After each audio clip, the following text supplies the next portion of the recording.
नमस्कार बच्चों, YouTube के इस ऑफिशियल चैनल पर आपका स्वागत है।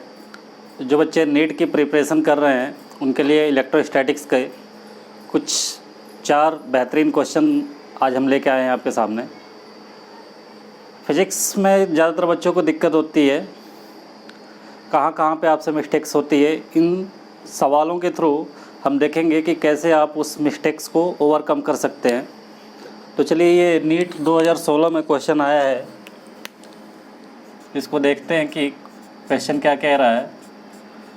क्वेश्चन को सॉल्व करने से पहले मैं ये आपको सजेस्ट करूँगा, अगर फिज़िक्स के न्यूमेरिकल सॉल्व करने आपको, तो जो उसकी थ्योरी है उस पर अच्छे से कमांड होनी चाहिए।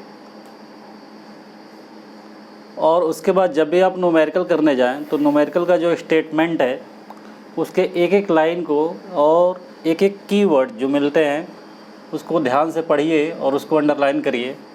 तो चलिए क्वेश्चन पढ़ते हैं हम लोग। 2 identical charged sphere suspended from A common point by 2 massless string of length L। ये कह रहा है कि 2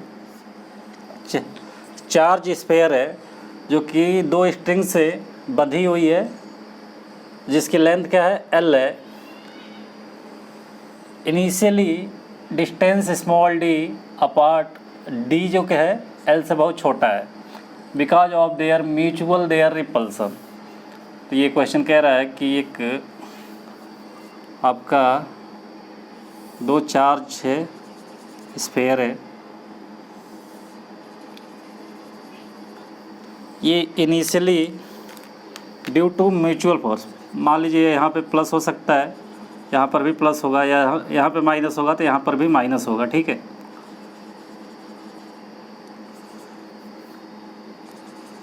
तो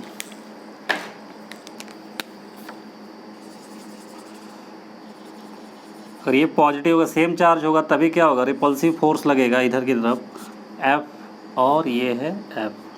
इनके बीच की डिस्टेंस स्मॉल d है और लेंथ, स्ट्रिंग की लेंथ है L। यहाँ पे ये बधी है, ठीक है। मान लीजिए यहाँ पे ये टाइड है। फिर देखते हैं their repulsion. The charge begin to leak, charge क्या हो रहा है, लीक होना शुरू हो रहा है from both spheres at a constant rate. इसको अंडरलाइन कर लीजिए, कांस्टेंट रेट। इसका मतलब ये है कि इसमें से चार्ज क्या होना है, लीक हो रहा है। जब चार्ज लीक होगा तो चार्ज की वैल्यू कम आएगी, और जब चार्ज की वैल्यू कम आएगी तो क्या होगा, फोर्स कम होगा, तो दोनों स्फीयर आपस में इधर एक दूसरे की तरफ आएंगे। As a result the spheres approach each other. मतलब जैसे चार्ज की वैल्यू कम होती है, हम जानते हैं कूलॉम्स लॉ से, F equal to 1/4 pi epsilon nought Q1 Q2 by R square. इसका मतलब अगर इसकी वैल्यू कम होगी तो ये फोर्स कम होगा, फोर्स कम होगा तो ये आपस में अप्रोच करेंगे with each other with velocity, उसकी क्या है, v है। Then v varies as a function of distance small x between the sphere. तो हमको बताइए कि जो वेलोसिटी है और x का जो रिलेशन होगा क्या होगा। ऑप्शन पहला है आपका v is directly proportional to x inverse, v directly proportional to x का power 1/2, v directly proportional to x, v directly proportional x का पावर -1/2। अब चलिए ये आपका हो गया, ठीक है। क्वेश्चन शुरू करते हैं। देखिए जैसे चार्ज कम होगा ये क्या होगा, इधर v वेलोसिटी से आएगा और ये भी इधर v वेलोसिटी से आएगा। तो यहाँ से हम एक परपेंडिकुलर ड्रॉ कर लें। बच्चों इसका वेट जो है mg क्या होगा, नीचे काम करेगा, ठीक है। ये एंगल हम थीटा ले लें, ये 90 डिग्री है, ये 90 माइनस थीटा हो जाएगा। अगर ये mg है तो इसमें क्या होगा, टेंशन आएगा T, तो इसका एक कंपोनेंट, अगर ये एंगल थीटा होगा तो एक ये भी एंगल क्या हो जाएगा, थीटा हो जाएगा, अल्टरनेट एंगल से। तो T जो है इसके साथ क्या होगा, कॉस थीटा लेके रिजॉल्व हो जाएगा, क्योंकि जो एंगल के साथ लगा होता है वो कॉस थीटा में होगा। और T कॉस थीटा किसको बैलेंस करेगा, T कॉस थीटा बैलेंस करेगा आपका mg को। उसके बाद से देखिए इसका एक कंपोनेंट इधर आएगा T साइन थीटा, ठीक है। T साइन थीटा किसको बैलेंस करेगा, ये आपका बैलेंस करेगा इलेक्ट्रोस्टैटिक फोर्स को, ठीक है, इलेक्ट्रोस्टैटिक फोर्स को, जिसकी वैल्यू कितनी है 1/4πε0 Q/d², ठीक है। अब जैसे ही चार्ज यहाँ से कम होना शुरू हुआ, ठीक, तो सपोज मान लीजिए इनके बीच की डिस्टेंस है x/2 और ये आपका है x। तो मान लीजिए आपका यहाँ पे आके मिलेगा, कुछ एज्यूम करिए कि ये दोनों चार्ज यहाँ पे आके मिलेंगे, तो ये डिस्टेंस x/2 हो जाएगी। तो इन दोनों को डिवाइड कर दें, t से t कैंसिल हो जाएगा, tan थीटा इक्वल टू ये x² लिख लीजिए।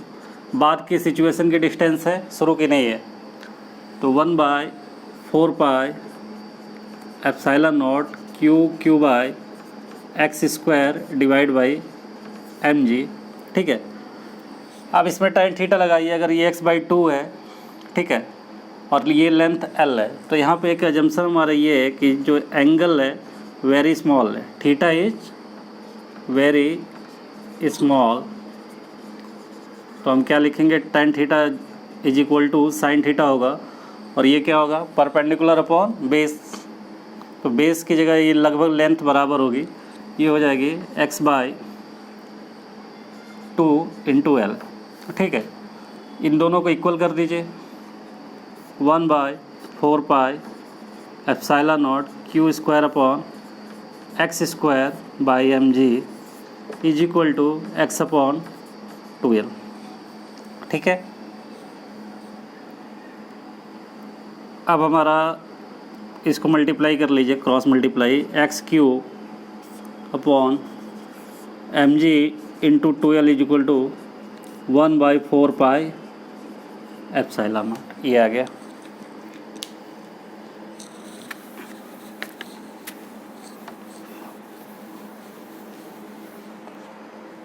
तो आपको वेलोसिटी पूछ रहा है, यहाँ से अगर आप देखेंगे तो x वेरिएबल है, x क्या हो रहा है, जैसे जैसे वो एक दूसरे की तरफ आ रहा है x कम होगा, तो इसके रिस्पेक्ट में हम क्या करेंगे, डिफरेंशिएट कर देंगे। तो ये आपका आ जाएगा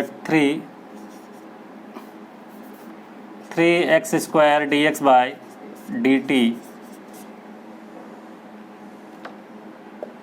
into 1/mg into 2l is equal to, ये Q² है, Q², हाँ ठीक, 1/4πε0 Q², ठीक है। तो ये आपका हो गया 3x², ये dx/dt वेलोसिटी हो गई 1 is equal to 1/4πε0mg into Q², ये आ गया। यहाँ से देखिए कि 1/4πε0 क्या है, कांस्टेंट है, m भी चार्ज का जो मास है वो भी कांस्टेंट है, g भी कांस्टेंट है और q भी कांस्टेंट है, तो यानी कि v3 भी कांस्टेंट है, तो v is inversely proportional to x² हो जाएगा, तो v directly proportional to x⁻⁻²। ये आपका आंसर आ गया, ठीक है। तो आई होप समझ में आया होगा आपको। एक बार इस क्वेश्चन को खुद से प्रैक्टिस कर लीजिएगा, तब और अच्छे से समझ में आ जाएगा। चलिए दूसरा क्वेश्चन एक लेते हैं हम लोग।